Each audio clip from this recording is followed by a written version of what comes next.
ಏನಿದು ನಿಮ್ಮ ನಿತ್ಯ ಕಣ್ಣೀರು ಸುರಿಸುತ್ತ ಕುಳಿತರೆ? ಕಳೆದು ಶೀಲ ಮತ್ತೆ ಬರಬಹುದೇ? ಆದದ್ದು ಆಗಿ ಹೋಯಿತು. ಮೆಚ್ಚಿ ಹೋದ ಮಾತಿಗೆ ಚಿಂತಿಸಿ ಫಲವಿಲ್ಲ ರೋಜ. ಹೆಣ್ಣಾದ ನೀನು ಈ ರೀತಿ ಮರಗೊತ್ತ ದುಃಖಾತ್ಮೆಗೆ ಏರಿಯಾದರೆ ನಿನ್ನ ಶಿಲಗೆರೆಸಿ ಚೂಳ ಪಟ್ಟ ಕಟ್ಟಿದ ಸೂರ ಮಗನಿಗೆ ಏನು ಬುದ್ಧಿ ಕಲಿಸಿದಂತಾಯಿತು.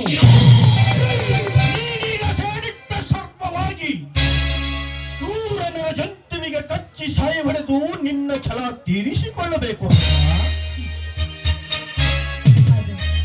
ಅದು ಹೇಗೆ ಸಾಧಿಸದೆ?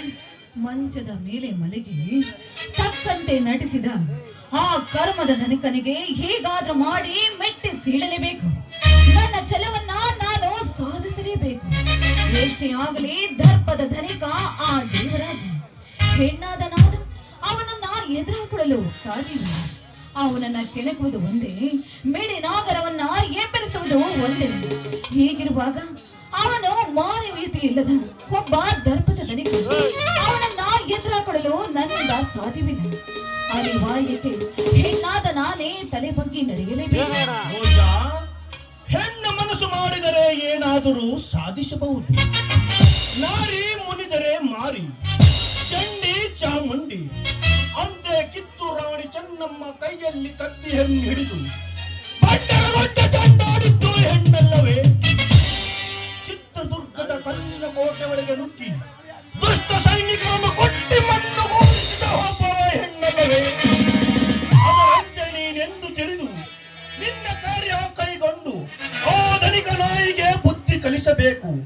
ತಾಳಿಗಾಗಿ ಕೇಳಿದ ಹೆಣ್ಣು ನೀನಾಗಬೇಕು ರೋಜಾ, ನೀನಾಗಬೇಕು. ಅದು ನಿಮ್ಮಂತ ಗಂಡಸರಿಂದಲೇ ಸಾಧ್ಯವಾಗದ ಮಾತು. ನಿಮ್ಮಂತ ಗಂಡಸರಿಂದಲೇ ಆ ಷಂಡನನ್ನ ಬಗ್ಗಿಸಲು ಸಾಧ್ಯವಾಗಲಿಲ್ಲ. ಹೆಣ್ಣಾದ ನನ್ನನ್ನ ಕಂಡು ಅವನು ತಲೆಬಾಗುವನು ಸಾಧ್ಯವಿಲ್ಲ. ಅದೆಲ್ಲ ಹಾಗಿಲ್ಲಿ ರೋಜನನ್ನ ನೀನು ಮದುವೆ ಆಗಲೇಬೇಕು ಎಂದು ಅವರ ಮನೆಗೆ ನೀನು ಕೇಳಲು ಹೋದಾಗ ಈ ಮಾತಿಗೆ ಅವನು ಕೊಟ್ಟ ಉತ್ತರವಾದರೂ ಏನು? ಮೈಯಲ್ಲಿ ಬೆಂಕಿ ಬೀಳುವಂತದ್ದು ರೋಜಾ, ಮೈಯಲ್ಲಿ ಬೆಂಕಿ ಬೀಳುವಂತದ್ದು.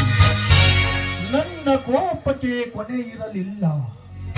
ಆದರೂ ಕೈ ಕಟ್ಟಿ ಸುಮ್ಮನೆ ಬಂದೆ.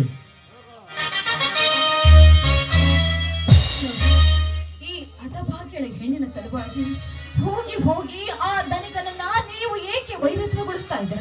ನೋಡಿ, ಆ ದೇವರು ನನ್ನ ದೈವದಲ್ಲಿ ಏನು ಬರೆದಿದ್ದಾನೋ ಅದರಂತೆ ಆದ್ರೆ ಇವತ್ತಲ್ಲ ನಾಳೆ ಆದ್ರೂ ಆ ಧನಿಕ ದೇವರಾಜನಾದನ ಅವನನ್ನ ನಾನು ಬೇಟೆಯಾಡುತ್ತೇನೆ.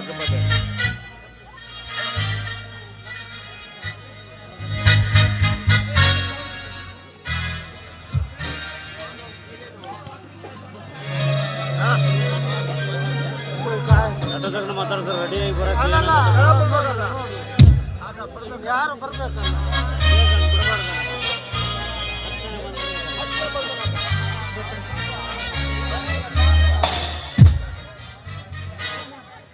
Hello Sudeep, good morning. ಬನ್ನಿ ಕುಳಿತುಕೊಳ್ಳಿ. ಈಗ ಸತ್ಯ ಕುಳಿತುಕೊಳ್ಳುವುದು ಬೇಡ ಸುದೀಪ್. ಈ ರೋಜಳಿಗೆ ಆದ ಅನ್ಯಾಯವನ್ನು ಕೇಳಲು ಆ ಧನಿಕನ ಮನೆಗೆ ಹೋಗೋಣ, ನಡಿ. ಅಂದು ಧನಿಕ ದೇವರಾಜನ ಮನೆಗೆ ಹೋದಾಗ, ನ್ಯಾಯ ಕೇಳಲು ಹೋದಾಗ ನನಗೆ ಬಾಯಿಗೆ ಬಂದಂತೆ ಬೈದು ಕಳಿಸಿದ್ದ. ಇನ್ನು ಮತ್ತೆ ನಾವಿಬ್ಬರು ಹೋದರೆ ಏನು ಮಾಡಿ ಕಳಿಸೋಣವು ದೇವರಿಗೆ ಗೊತ್ತು. ಸುದೀಪ್, ಪಂಪನ ಮಗ ಜಗದೀಶ, ವಿಜುನ ಮಗ ದೇವೇಂದ್ರ, ಜಗದೀರ್ ಮಗ ವಿನೋದ.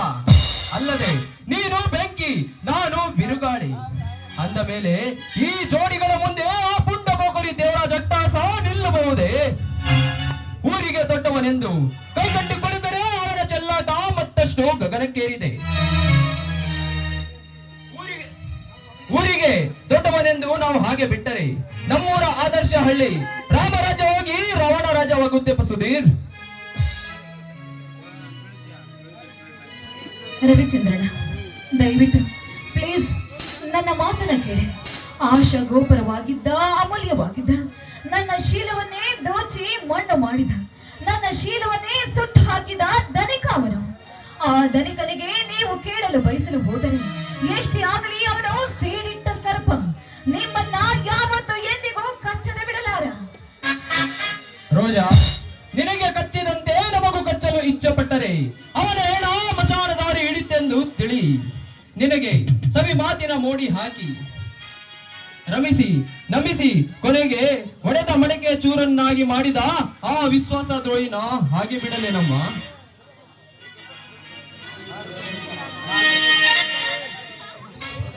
ಹಾಗೆ ಬಿಟ್ಟರೆ ದಿನಕ್ಕೊಂದು ಹೀಗೆ ಮಾಡಿಕೊಂತ ಹೋಗುತ್ತಾನೆ ಆ ಪುಂಡ ಪೋಖರಿ ದೇವರಾಜ್.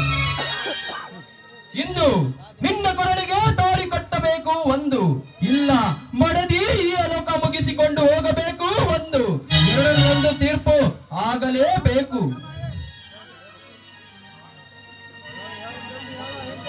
ಇದೇನು ಹೆಣ್ಣಾದ ನನ್ನನ್ನ ಯಾಕೆ ರೀತಿ ಬೆಂಬಲ ತಿಂದ? ನನ್ನಿಂದ ನಿಮಗೆ ಯಾವ ದಾರಿಯೂ ಕೂಡ ಕಾಣದು. ಈ ದರಿದ್ರ ಹೆಣ್ಣನ್ನ ಇಲ್ಲೇ ನನ್ನ ಪಾಡಿಗೆ ನನ್ನನ್ನ ಬಿಟ್ಟು ಬಿಡಿ. ಅಷ್ಟೇ ಅಲ್ಲ, ನನ್ನ ವಿಷಯದಲ್ಲಿ ನಾನೇ ಹತ್ತು ಕರೆದು ಮಂದ ಶಿಕ್ಷೆಯನ್ನ ಅನುಭವಿಸುತ್ತಾ ಈ ಲೋಕದಿಂದ ನಾನೇ ಮರೆಯಾಗಿ ಹೋಗಿ ಬಿಡುತ್ತೇನೆ. ಮಂಜುಳಾ, ರೋಜಾ, ಮನನೊಂದು ಹೃದಯ ಬೆಂದು ಕಣ್ಣೀರು ಹಾಕಬೇಡಮ್ಮ. ನಿನ್ನ ರಕ್ಷಣೆಗೆ ನಾವಿಬ್ಬರು ಕಂಕಣ ಬದ್ಧರಾಗಿ ನಿಂತಿರುವುದೆಂದು ಮರೆತು ಬಿಟ್ಟೆಯ. ಇನ್ನೊಂದು ಸಲ ಈ ರಾಮ ಲಕ್ಷ್ಮಣ ಅಂತಿರುವ ನಮ್ಮ ಮುಂದೆ ಕಣ್ಣೀರು ಹಾಕುತ್ತಾ ಕುಳಿತರೆ ನಾವು ಅಳುತ್ತಾ ಕೂಡಬೇಕಾಗುತ್ತೆ ಅಲ್ಲ ಸುಧೀರ್? ಹೌದು ರವಿ, ನಮ್ಮಿಬ್ಬರ ಪ್ರೇಮದ ಬಳ್ಳಿ ವಿಶಾಲವಾಗಿ ನಮ್ಮನ್ನೇ ಹಬ್ಬಿಕೊಂಡಿರುವಾಗ ಅವಳು ಹೊತ್ತರೆ ನಾವು ಅಳಬೇಕಾಗುತ್ತೆ. ಇರಲಿ, ಬನ್ನಿ ಹೋಗೋಣ. ಸುಧೀರ್, ಇರಲಿ ಬನ್ನಿ ಹೋಗೋಣ ಆ ದುಸ್ಸಾಹಸಕ್ಕಿಳಿದ ಧನಿಕನ ಮನೆಗೆ.